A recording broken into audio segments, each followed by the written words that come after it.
Bom, pessoal, então estamos iniciando hoje a nossa segunda aula, né, da nossa cadeira de fundamentalista. Hoje irei aprofundar mais, né, alguns conceitos que eu trouxe na primeira aula, de forma bem introdutória, como, por exemplo, CPC, né, Comitê de Pronunciamentos Contábeis, em relação a Ambima, CVM também. Então, vamos aprofundar um pouco mais sobre isso também. Veremos sobre rating, auditoria, que são alguns serviços também que as empresas de auditoria acabam fornecendo, né, para o mercado.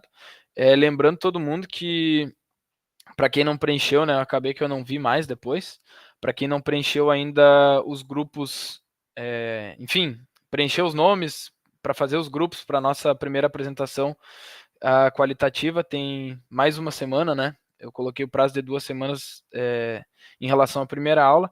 Então, dia 29, tá? Que é o prazo para vocês se inscreverem lá e colocarem o nome dos grupos, a empresa, o segmento, o setor, enfim, tudo isso que vocês já sabem, que eu falei na primeira aula, mas só relembrando vocês.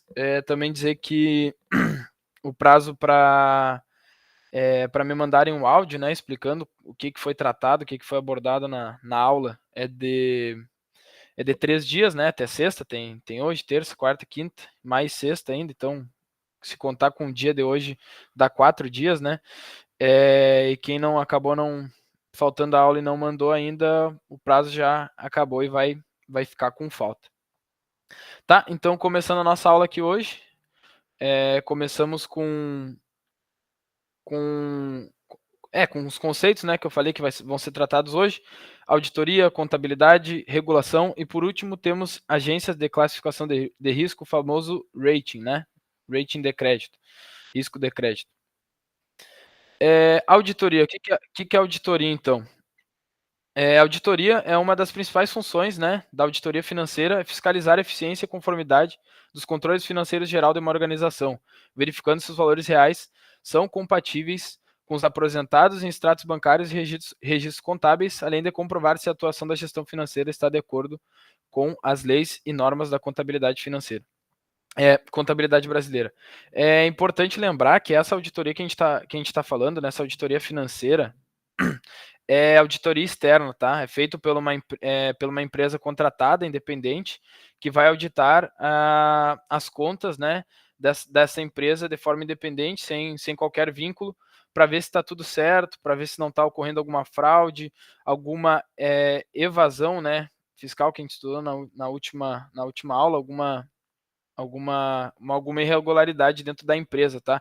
É muito importante para o mercado, porque garante aquela empresa, né, que faz essa auditoria uma confiabilidade maior, né, do mercado, faz com que os investidores se sintam mais seguros ao investir nessa empresa, né? E como é uma auditoria externa, né, interessa aos usuários externos da informação, né, que nem eu já falei na última aula, os credores, os acionistas.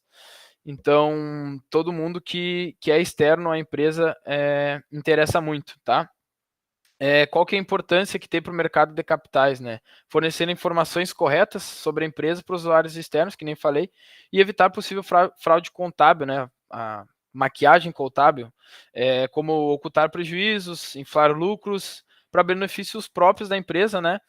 Ocultando a própria realidade. Um exemplo de fraude contábil que todo mundo já tem conhecimento, né? Há pouco tempo atrás, das Americanas, né? É um caso bilionário de fraude contábil revelado em janeiro de 2023, tá?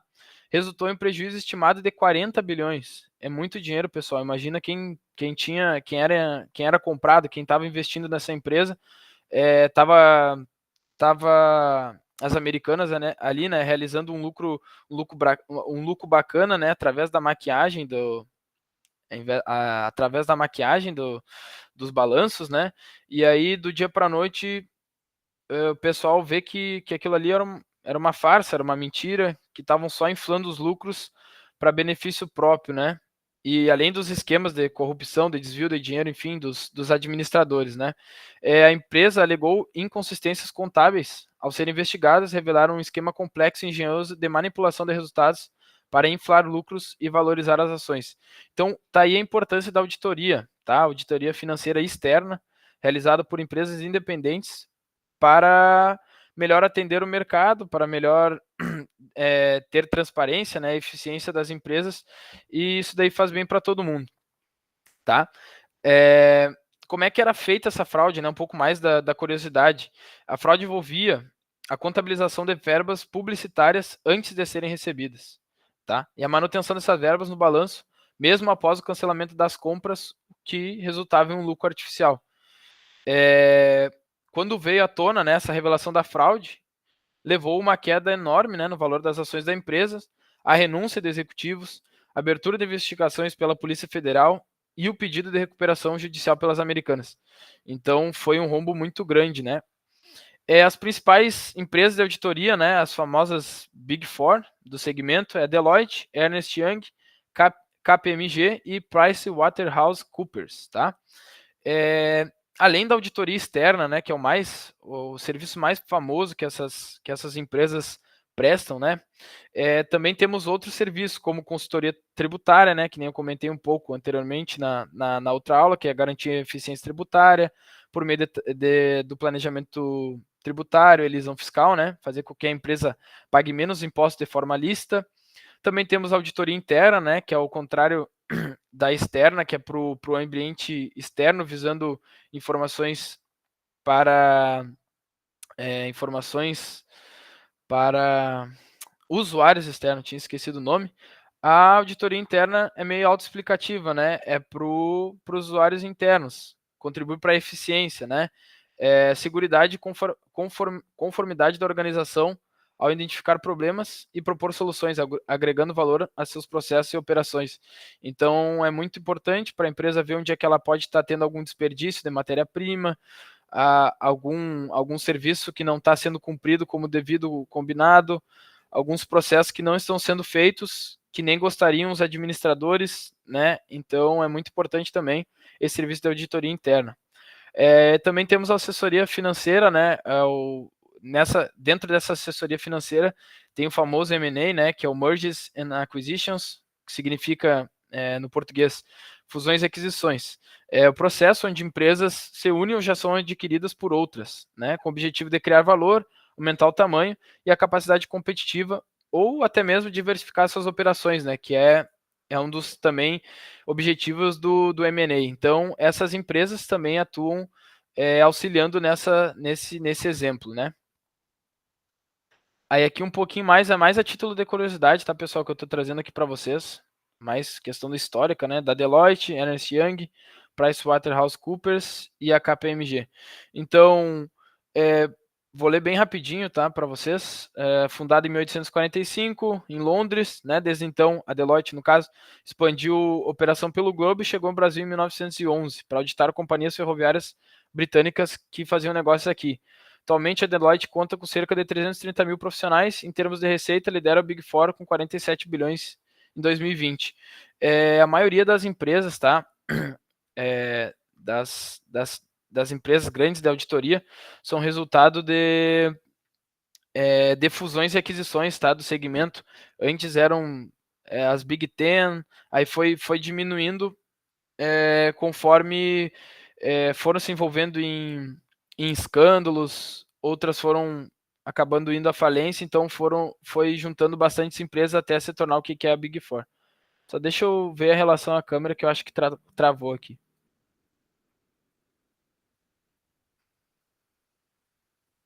Só um pouquinho. Aí. Agora, calma aí. Toda hora sai isso daqui, vamos ver.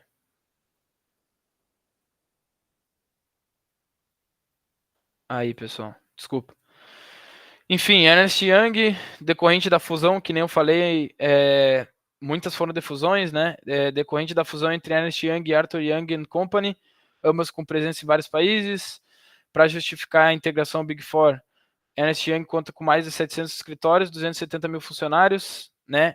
Enfim, pessoal, isso daqui não é muito relevante, né? É mais para título de curiosidade, está no nosso slide. Quem quiser dar mais uma lida depois para curiosidade, pode ficar à vontade. mas vou passando só para a gente não tomar muito tempo nisso, tá? Todas elas têm operação no Brasil, tá? Então, são empresas de auditoria, né, que prestam demais serviços também, que estão espalhadas pelo globo, e no Brasil não seria diferente, tá? Também estão no Brasil. Agora passando para a nossa parte de contabilidade, tá? Temos o Comitê de Pronunciamentos Contábeis, né, o CPC, foi criado pela resolução do Conselho Federal de Contabilidade, né, pelo número 1055 do ano de 2005, e tem como objetivo, né, o estudo, preparo e emissão de documentos técnicos sobre procedimentos de contabilidade e a divulgação de informações dessa natureza, levando sempre em conta a convergência da contabilidade brasileira aos padrões internacionais.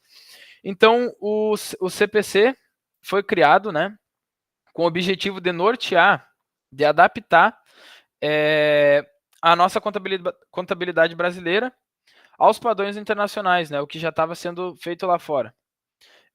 Em relação às normas internacionais, né, o International Accounting Standards Board, que é o IASB, é uma organização internacional cujo principal objetivo é a harmonização e padronização das práticas contábeis em todo o mundo, garantindo eficiência e transparência na divulgação de informações financeiras pelas empresas, né?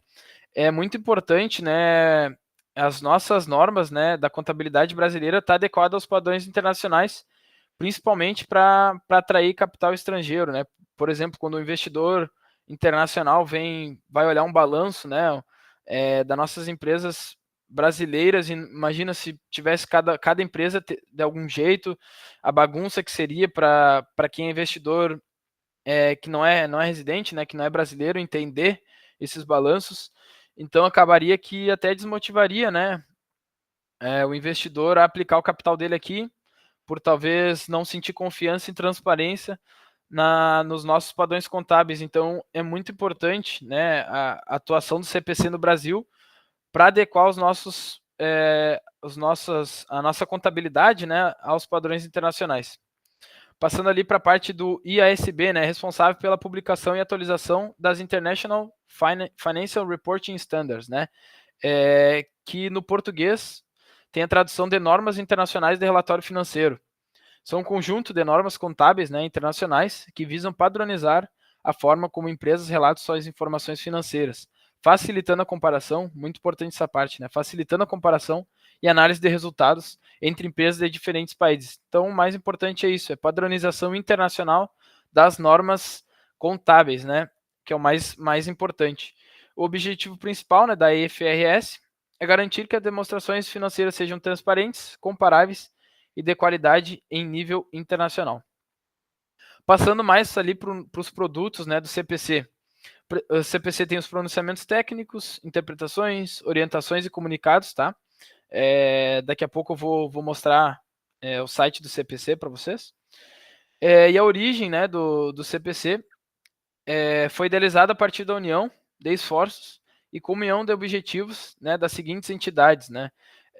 A Brasca, que é a Associação Brasileira das Companhias Abertas, a APMEC Brasil, que é a Associação dos Analistas Profissionais de Investimento do Mercado de Capitais do Brasil, B3, né, que é a nossa bolsa, Conselho Federal de Contabilidade, CFC, Ibracon, enfim, entidades representativas, FIPE-CAF. Se eu for falar aqui todas, acaba que vou perder muito tempo, mas, enfim, no geral, seriam essas as entidades que originaram o CPC, né? Passando para a próxima parte aqui, regulação. Em relação ainda à anterior, né, do CPC, né, sobre os pronunciamentos contábeis que o CPC emite, temos algumas certificações que pedem, né, por isso que essa parte é importante, por exemplo, da CNPI, né, certificações mais técnicas cobram geralmente esses pronunciamentos contábeis nas provas. Vou passar agora, vou entrar aqui no site do CPC, deixa eu... Não, primeiro eu vou dar essa parte da regulação da CVM, depois eu passo, que aí eu já apresento junto o site da Ambima e da CVM. Bom, então passando agora para a CVM, né? Comissão de Valores Imobiliários é uma autarquia federal responsável pela fiscalização das companhias de capital aberto. com o objetivo de proteger os investidores e garantir práticas justas no mercado de capital, né? Por isso, para isso, né, para isso acontecer, ela emite resoluções, deliberações, instruções, né? Então, o objetivo da CVM no mercado é fiscalizar, normatizar, disciplinar, desenvolver o mercado, né, de valores imobiliários no Brasil bem justo, transparente, né, garantindo a credibilidade e integralidade do mercado de capitais brasileiro. É muito importante frisar que ela busca sempre proteger os investidores, né, promovendo essa transparência e bom funcionamento do mercado. Isso daí também contribui para a atração de capital estrangeiro, né, ter um ambiente de negócios organizado, transparente, que não tenha coisas ilícitas no meio, né? Agora passando para a Ambima, né, Associação Brasileira das Entidades do Mercado Financeiro de Capitais, uma entidade autorreguladora do sistema financeiro, tem como objetivo informar, representar, autorregular e educar, promovendo boas práticas, padrões técnicos, transparência. Né? A Ambima visa muito, né, essa qualificação do profissional do mercado, né, por meio de padrões técnicos, de boas práticas. Então é muito importante, né, certificações como o CPA 10, CPA 20, CEA, são de responsabilidades da Ambima, né? Ela fiscaliza também códigos de melhores práticas, então a Ambima é mais nesse sentido, né? Além disso, né, desses padrões técnicos, desses cuidados com os profissionais do mercado, ela também tem bastantes estudos, né, com publicação de dados, estatísticas, estudos de mercado, né? Então é importante, né? E qual que é, em relação ao site que eu vou passar agora, né, da Ambima e da CVM, os sites são importantes, né? Qual que é a importância para informar por meio de indicadores financeiros e projeções, né, principalmente da Ambima. Então, a Ambima tem muitos estudos, indicadores financeiros, projeções do mercado macro, que é muito importante, que depois na cadeira de valuation também vai ser bem importante para fazer projeções do cenário macroeconômico, tá? Agora eu vou começar a pegar aqui no site para mostrar para vocês. Deixa eu ver aqui.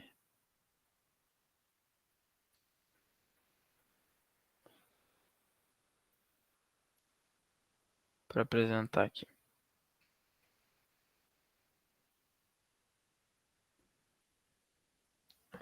Acabar que eu vou compartilhar a tela inteira para ficar mais fácil, tá? Que eu já deixei diretamente na página da CVM, tá? Das resoluções, que é uma das coisas mais importantes, né? Que é da CVM. Aí vocês entram no site da CVM, vem aqui em normas e orientações e vem em resoluções, tá? Aqui tem tudo que vocês quiserem, tem deliberações, resoluções, instruções. Aí, por exemplo, estou aqui na parte das resoluções, quero entender mais, quero saber alguma coisa sobre, por exemplo, fundo de investimento imobiliário. Clica aqui, aí que vai estar a legislação sobre fundos de investimento imobiliário. Bom, aqui não tem exemplo. Deixa eu ver aqui, por exemplo, BDR. Aqui BDR, a resolução CVM 182, resolução CVM 3 revogada. Então aqui tem bastante informações, tá? Sobre a CVM. Aí se quiserem, baixa aqui para olhar. Enfim, é um site bem interessante, mais para caráter de leis, assim, de legislação do mercado, né? Passando para a página da Ambima aqui no início, né, é informar, autorregular e educar. Na parte do informar aqui temos alguns índices, né, ferramentas, estatísticas, rankings. Hoje quando eu estava fazendo a aula, preparando a aula agora esse fim de semana, acabei que baixei ali uma das planilhas de ranking, né, sobre fundos de investimento, quais os fundos que mais tinham capital, né, aí estava lá no top 3, sobre custódia, Banco do Brasil, enfim, grandes bancos. Então é mais a título de busca pelo conhecimento de algumas estatísticas, assim. O site da Ambima é bem interessante, tá? Vou clicar aqui para mostrar um relatório mais macro. Vamos ver aqui. Aqui, ó. Projeto aumento da taxa Selic para 10,75 na reunião de setembro. Isso daqui é do ano passado, tá? Mas só para mostrar para vocês tem bastante informações, como é que era a projeção deles no cenário à época, olha, para 2024. Em setembro, 10,88, né, que é o 10,75. Em julho estava 10,67. E olha para 2025, qual que era o cenário, tá? Em julho de 24 e em setembro de 24. 11,46, 10,50 para o final de 2025. E olha o cenário que estamos hoje, né? 14,25 nossa taxa Selic. Então, é interessante a gente olhar as previsões, tá? As projeções de mercado. Algumas vezes não vão acertar, né? Também pela nossa estabilidade do Brasil, né? Econômica e monetária. Mas, enfim, é bem interessante. Opa, dei uma detilzão aqui.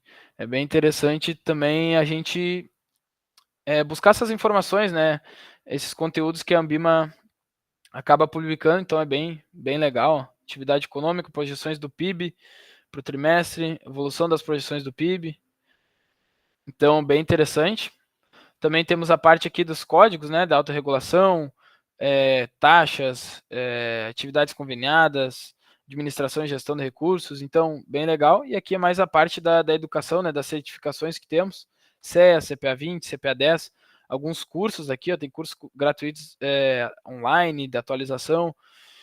Então, é um site bem completo, tá, com bastante informações, bastante coisa para educar também o investidor, né? Então é interessante a gente saber desse site. Por último, aqui o site do CPC, né? A gente pode vir aqui em documentos emitidos, tá? Os mais importantes para vocês saberem é os pronunciamentos contábeis.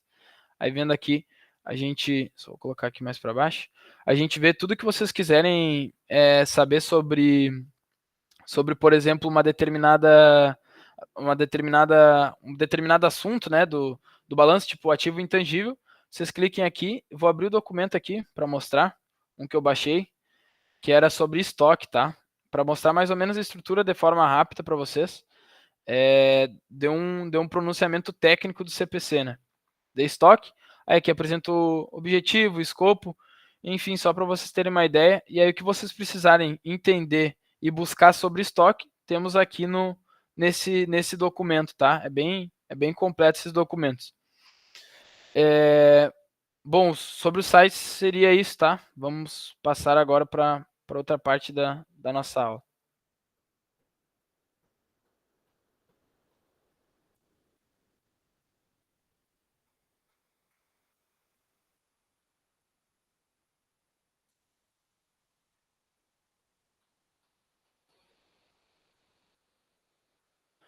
Agora passando para a parte das agências de classificação de risco, né? As famosas agências de rating, né? As agências são empresas, né? Da classificação de risco de crédito, são empresas. Beleza, Wesley, tranquilo. São empresas que avaliam determinados produtos financeiros ou seus emissores e classificam esses ativos ou empresas, né, segundo o grau de risco de não pagamento no prazo fixado, né. Além de empresas, eles também avaliam o grau de risco de um país, né, de países, um grau de risco soberano. As agências passaram a ser reguladas pela autarquia, né, pela CVM, a partir da edição da instrução CVM 521. As principais agências de risco que nós temos hoje no mundo é a Fitch Rating, a Moody's, Standard Poor's, que é o S&P. A maioria eu acho que já deve ter ouvido falar dessas agências de risco, né? Cada agência de classificação de risco possui uma taxonomia, né? Que é uma hierarquia própria, né? Elas definem conforme elas acham melhor, né? Elas acreditam ser melhor, né? Me fugiu a palavra. Enfim, para me fugiu a palavra agora para descrever, né? Não é para descrever, para nominar o rating, né? Quanto maior for a probabilidade de moratória do agente, né? Moratória seria não pagar no prazo determinado, ou enfim, até o risco de calote, né? Pior será a sua nota ou a sua classificação. Geralmente utiliza-se A, B, C, D, enfim, do A sendo os melhores riscos possíveis, né, os melhores créditos possíveis, né, classificação de crédito, né, DA, quanto depois menor for a letra, é pior, né? Na escala da Standard Poor's e da Fitch, a melhor classificação é a AAA, a pior é a D, né? Já a escala da Moody's, né, que é um pouco diferente, mas a ideia é mais ou menos a mesma e se equivalem, né? Mas a nomenclatura, essa é a palavra, tinha me fugido, nomenclatura. A nomenclatura já é um pouco mais diferente, né? A melhor classificação é a, querendo ou não, AAA também, só que depois com as letras ali minúsculas, né? E a pior é a C. Notas acima de BBB- ou BAA3 dão ao agente o grau de investimento, enquanto que os classificados abaixo dessa nota recebem um grau de especulação. Tá? Bem interessante isso. Agora, passando aqui para vocês, para mostrar um pouquinho, né? Aqui é uma comparação, a Standard Poor's é a mesma da Fitch, né? Por isso que eu coloquei essa tabela, então são equivalentes a Standard Poor's e a Fitch, e a Moody's, que é um pouquinho diferente, né? Então, vocês verem que vai decrescendo, né, a qualidade, né? Começa em AAA, mais alta qualidade, AA, qualidade muito alta, qualidade alta, boa qualidade, especulativo. A partir ali do Standard Poor's, da Fitch, né, que é o 2B, double B, começa o grau mais especulativo do investimento, e aqui na Moody's é a partir do BA1, que é o grau especulativo, né? Falando um pouquinho mais de risco, quanto pior a classificação do risco de crédito, maior é a taxa cobrada pelos bancos para emprestar esse dinheiro, tá?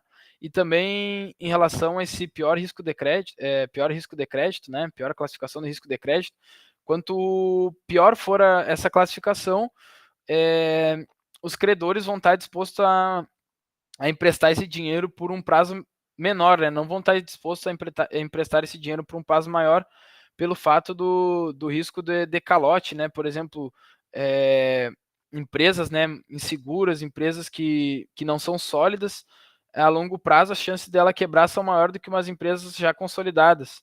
Então, esse tempo, né, que esse prazo para devolver o dinheiro dos credores acaba que para quem tem pior risco de crédito é menor, né?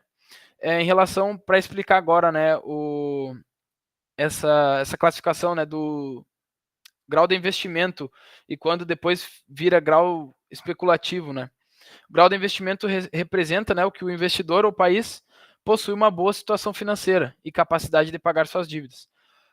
As agências de risco, né, como a Fitch, Moody's, Standard Poor's, atribuem notas altas, né, AAA, AA, para essa categoria, indicando baixo risco de inadimplência.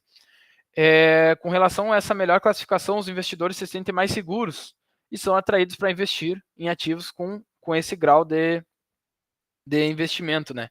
Países e empresas com grau de investimento podem obter crédito mais fácil e também em condições mais vantajosas.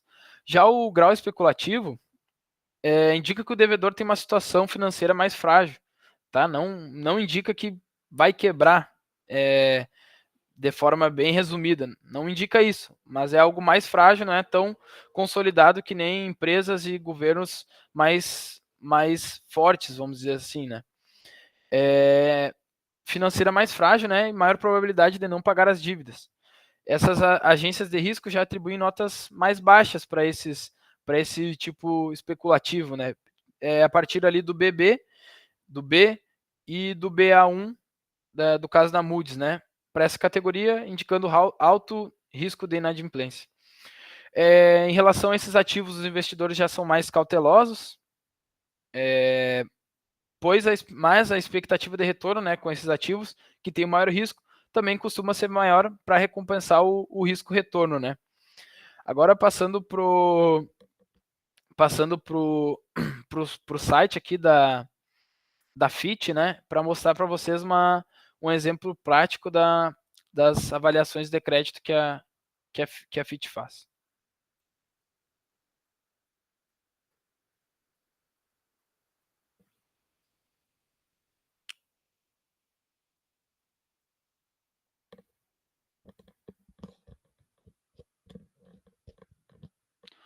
Aqui um exemplo do site da Fitch, tá? Fitch atribui rating AAA, tá? A nível Brasil, a proposta de 14ª emissão da debenture End Brasil. Tá? A Fitch atribuiu hoje rating nacional de longo prazo, né? AAA, a proposta de 14ª emissão de debentures, que totalizará 2 bilhões de reais, né? Enfim, tem um aqui, ó, que eu acho que é interessante que vocês se atentarem, né? A Fitch classifica a Engie Brasil com rating nacional de longo prazo AAA. O que é isso? É a nível Brasil, tá? Fazendo relação com outras empresas no Brasil, o rating é AAA. Então, maior classificação possível do risco de crédito está atribuído à Engie, tá? A nível Brasil. Só que a nível internacional, né, risco de inadimplência do emissor, vamos dizer assim, em moeda estrangeira e local, já seria BB e BBB menos, né, que respectivamente todos com perspectiva estável. Moeda estrangeira seria o BB e local BBB menos, tá? Mas por que isso, pessoal? Por que a Engie não está com esse risco de inadimplência também AAA, já que ela é uma empresa com rating bom a nível nacional, né?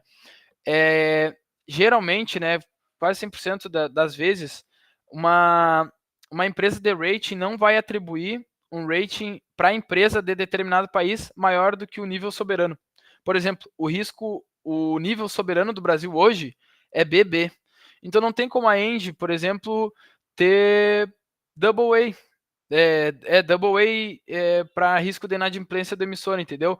Já que o nosso cenário do Brasil tem WB, 2B, enfim.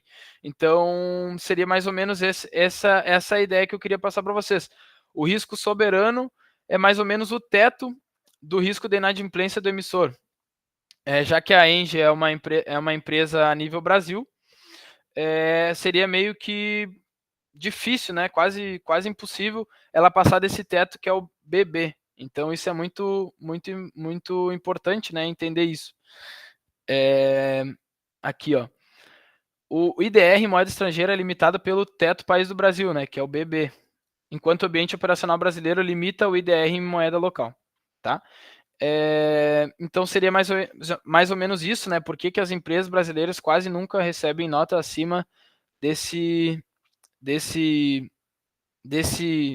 risco, né? Pelo fato do risco soberano, a não ser que elas tenham características muito específicas que distinguem elas desse risco soberano, né? Então, o Brasil tem o rating moeda estrangeira ao redor do BB, né? Mais ou menos sempre nessa ideia, atribuídos por empresas como a Fitch e a S&P, que já é mais um grau especulativo, né? Que é o maior risco, que o Brasil também tem que entregar maior retorno.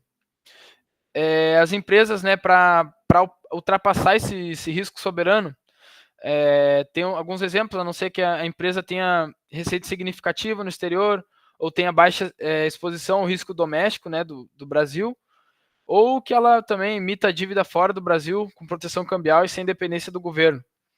Mas mesmo assim, é muito difícil superar esse risco soberano, né? É bem difícil. Agora eu vou dar um outro exemplo aqui na outra matéria, da Fitch.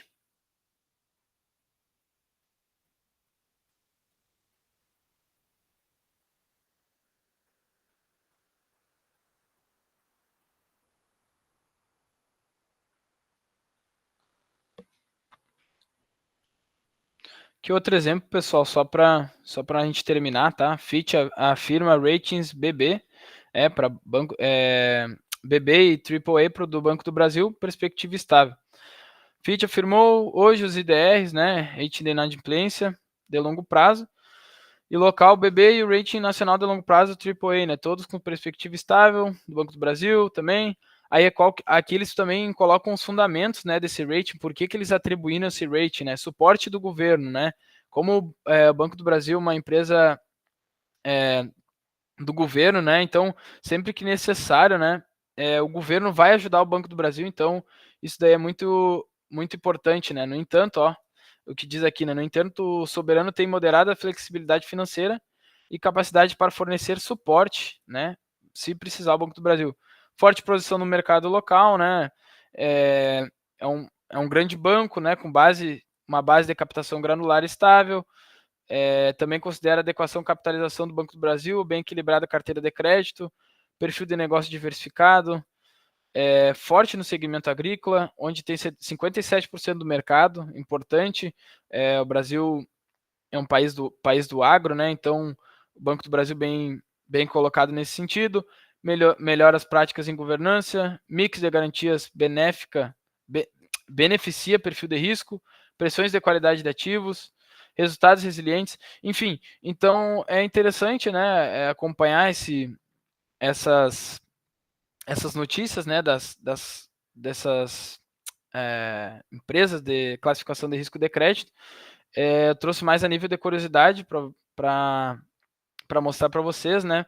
E também mostrar quais são os fundamentos que elas levam ao analisar uma empresa, né? Qual que seria o risco da empresa. E só para terminar aqui agora,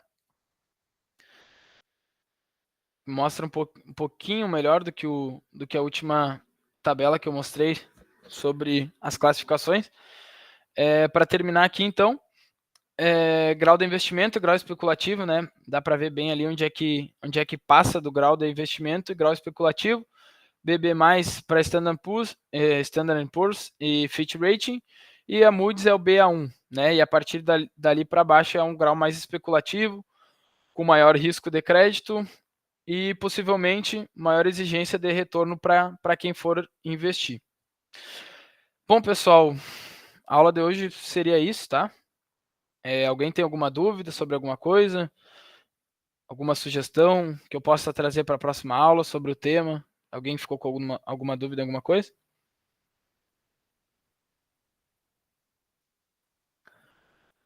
Acredito que não. O pessoal tudo balançando com a cabeça ali, com os dedos também. Então, pessoal, acho que seria isso, tá? Obrigado pela atenção de todo mundo. Se alguém tiver alguma dúvida, queira tirar a dúvida depois, tá? Sobre qualquer coisa que tiver, enfim, olhou a aula de novo, ou quem vai olhar a aula depois, quiser me chamar no WhatsApp, pode me chamar a hora que quiser, tá? Que se eu não souber também, eu vou pesquisar para ajudar todo mundo, tá? Então seria isso. Obrigado por hoje. Valeu, pessoal. Obrigada. Tchau, tchau. Tchau, tchau. Boa noite. Obrigado. Tchau, tchau. Vocês estão me ouvindo? Tchau. Tchau. Isso aí, Arthur. Fechou? Valeu. Fechou? Vou parar de gravar aqui. Beleza. Beleza. Valeu. Parar de gravar. Feito.